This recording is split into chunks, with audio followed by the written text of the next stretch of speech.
आज हमारे क्षेत्र के प्रगतिशील किसान बागवानों का एक प्रतिनिधिमंडल ज्ञापन के माध्यम से राज्यपाल महामहिम राज्यपाल को एक ज्ञापन सौंपेगा, जिसके माध्यम से जो हमारे क्षेत्र की हमारे किसानों बागवानों की जो ज्वलन समस्याएं है उसको हम उजागर करेंगे। हमारा आग्रह रहेगा महामहिम राज्यपाल से कि वह हस्तक्षेप करे।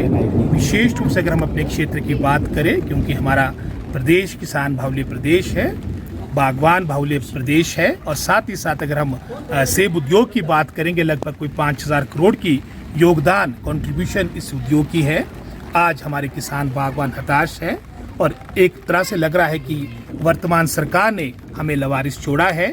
आप देखेंगे जो पैकेजिंग मटेरियल है, जो आपका गत्ता काटन, अगर 2 वर्षों की आप तुलना करेंगे लगभग कोई 40 से 50% के आसपास उसमें बढ़ोतरी हुई, जिसका प्रमुख कारण जो केंद्र सरकार द्वारा उस पर जीएसटी 12 से 18% किया गया है। प्रदेश सरकार की कोई तैयारियां नहीं। जिस तरह से आपको याद होगा, अतीत में कांग्रेस सरकार के कार्यकाल के दौरान एचपीएमसी हिमफेड जो सरकारी उपक्रम थे उसके माध्यम से नियंत्रित कंट्रोल रेट्स पे किसानों और बागवानों को कार्टन ट्रे उपलब्ध होते थे। और जो मेरी सूचना है, अभी तक वर्तमान हमारे चाहे एचपीएमसी की बात हो, हिमफेड की बात हो, अभी तक टेंडर्स फ्लोट नहीं किए गए हैं। और आप सभी जानते हैं जहां अर्ली वैरायटीज़ ने हमारी मंडियों में दस्तक कर दी है, और शीघ्र मैं समझता हूं 2 हफ्ते के अंदर आपका एप्पल सीज़न, सेब सीज़न पूरे यौवन पे होगा। हमारी मांग रहेगी कि सबसे पहले जो जीएसटी आपका 18% लगाया गया है इसे वापस लिया जाए, और साथ ही साथ एचपीएमसी और हिमफेड अपनी तैयारी करे और शीघ्र नियंत्रित दरों पे, कंट्रोल रेट्स पे किसानों और बागवानों को कार्टन और ट्रे उपलब्ध हो। इसी तरह से हमारी जो मैं समझता हूँ कांग्रेस सरकार के कार्यकाल के दौरान जो फफूंदनाशक, कीटनाशक पे जो अनुदान पे दवाइयाँ मिला करती थी, वर्तमान सरकार ने पिछले 2 वर्षों से वो बंद कर दी है।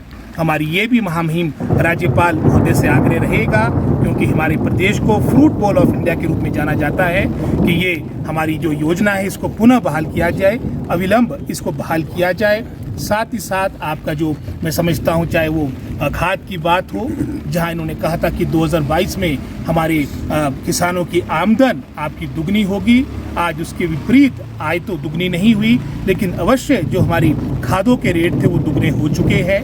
हमारी एमआईएस की जो लंबित राशि है वो वर्तमान सरकार ने अभी तक वो दी नहीं। हमारी सरकार से ये भी मांग रहे कि जिस तरह से लागत मूल्य बढ़ता जा रहा है, कॉस्ट ऑफ प्रोडक्शन बढ़ती जा रही है, आप इसी तरह से हमारा समर्थन मूल्य में भी इस वर्ष बढ़ोतरी करें। अगर हम हॉर्टिकल्चर सेक्टर की बात करेंगे, जो बहुत ही महत्वपूर्ण आपका सेक्टर है, क्षेत्र है, अगर आप वर्तमान सरकार के कार्यकाल के दौरान की जो टोटल हमारी जो सैंक्शन पोस्ट है लगभग कोई 2500 के आसपास है, जिसमें से लगभग कोई 912 पोस्टें आपकी रिक्त पड़ी है। एक तरह से लगभग कोई 40% के आसपास आपकी पोस्टें रिक्त पड़ी है। सड़कों की दुर्दशा है। इन सब बातों को लेके हम महामहिम राज्यपाल से आग्रह करेंगे कि इन सब बातों में हस्तक्षेप करें, ताकि किसानों और बागवानों को जो कई तरह का समस्या का सामना करना पड़ रहा है, हमें जो प्राकृतिक आपदा से जो पैसा मिलता है रिलीफ के माध्यम से, पिछले 2 वर्षों से मैं समझता हूँ उसमें भी कोई भी योगदान सरकार करने में विफल रही है। हमारा साथ ही साथ ये भी मांग रहेगी कि जो रिलीफ मैनुअल बना है, जो आपकी नियमावली बनी है, उसमें भी बढ़ोतरी करने की आवश्यकता है। इन सब बातों को लेके हमारा ये प्रतिनिधिमंडल महामहिम राज्यपाल महोदय से मिलेगा, और हमारा आग्रह रहेगा, चाहे वो केंद्र सरकार की बात है, चाहे प्रदेश सरकार की बात है, इन सभी जो ज्वलंत मुद्दे हैं इसका निश्चित रूप से उठाए। जहां पर मैंने आप पहले कहा कि आपकी रेट्स में मैं समझता हूं दुगनी आपकी खादों के मूल्य हो चुके हैं, ऊपर से उपलब्धता भी नहीं है।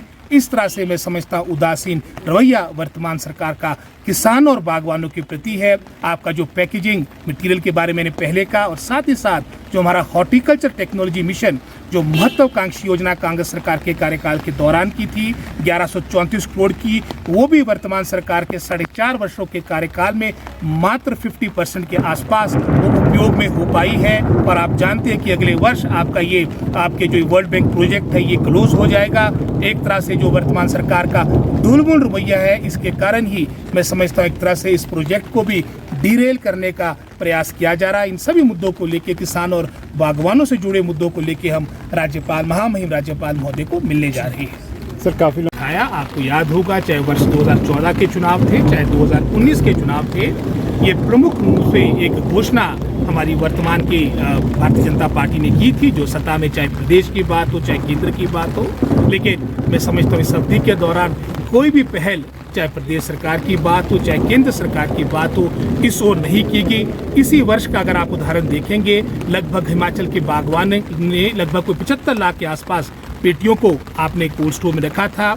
लेकिन जो रिकॉर्ड तोड़ आपका कोल्ड स्टोर में मैं समझता हूँ बाहर से आयात से हुआ, आपका ईरान और तुर्की से, उसका प्रतिकूल असर बागवानों में पड़ा। अपना लागत मूल्य भी किसान बागवान नहीं निकाल पाए। अभी हाल में ही मोदी जी की विजिट थी हमारी शिमला की, उसके बाद कांगड़ा आए, लगभग सब क्षेत्रों मंडी उससे पहले आए थे, लेकिन कहीं पर भी इन्होंने बात नहीं की। आपने भट्टाकुफर मंडी की बात कही है, बहुत ही महत्वपूर्ण हमारे स्टेट हेडक्वार्टर की मंडी है। ये दर्शाता कि किस तरह का उदासीन रवैया वर्तमान सरकार का किसान और बागवानों के प्रति है।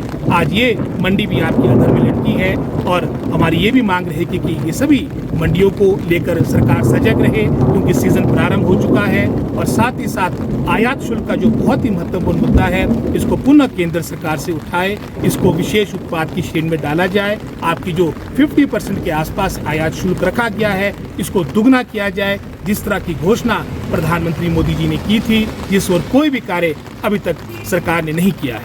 ठीक।